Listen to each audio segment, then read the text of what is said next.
নন্দীগ্রামের ২ ব্লকের বিরুলিয়া এলাকার ঘটনা। নন্দীগ্রামে তৃণমূলের পার্টি অফিসে হামলা বিজেপির।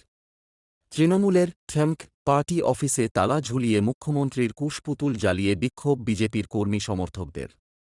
নন্দীগ্রামের ২ নম্বর ব্লকে বিরুলিয়া এলাকার ঘটনা।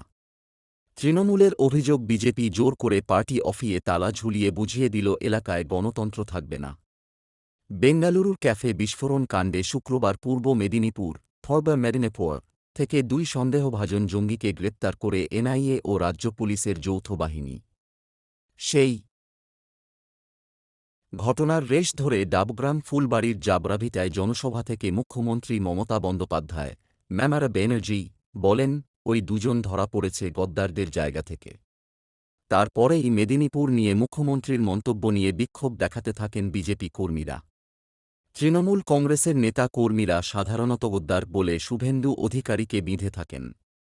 রাজনৈতিক মহলের ধারণা গদ্দারের জায়গা বলতে নাম না করে শুভেন্দু অধিকারীকে কটাক্ষ করেছিলেন মমতা। তাঁর সেই মন্তব্যের পরিপ্রেক্ষিতে বিরুলিয়া এলাকায় তৃণমূলের পার্টি অফিস বন্ধ করে দেয় বিজেপি কর্মীরা। বিজেপির তমলুক সাংগঠনিক জেলার সহ সভাপতি বলেন, মেদিনীপুরের মাটি বিপ্লবের মাটি। এখানে বিপ্লবের জন্ম হয়। মুখ্যমন্ত্রী প্রকাশ্য সভায় বলছেন গদ্দারের জায়গা। এবার লোকসভায় ওনাকে বুঝিয়ে দেব গদ্দার কাকে বলে। ওদের পার্টি অফিসে তালা লাগিয়েছি সব কাজ বন্ধ করার জন্য।